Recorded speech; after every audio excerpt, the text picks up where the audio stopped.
Welcome to Kenton's videos. Enjoy the video. You start by inspecting the original clip.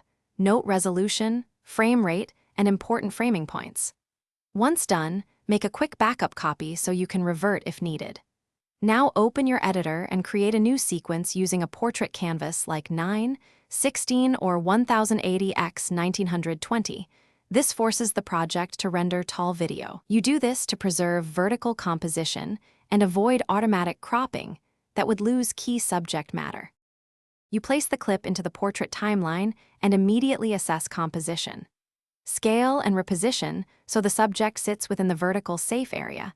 Use 1 or 2 keyframes to pan or zoom smoothly if the subject moves. Make subtle rotation or crop adjustments only when needed, because heavy transforms reduce quality. Also check motion blur and stabilization. Apply gently, then preview at full speed. These steps keep focus on the subject, while preserving image. You're ready to export.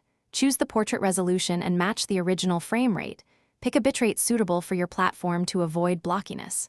Once exported, preview the file on the target device to confirm no unintended black bars, awkward crop, or audio drift. If you find issues, go back to the backup copy, tweak scale or keyframes, and re-export. If motion looks jittery, apply stabilization at lower strength and recheck. That single troubleshooting tip usually fixes common framing problems.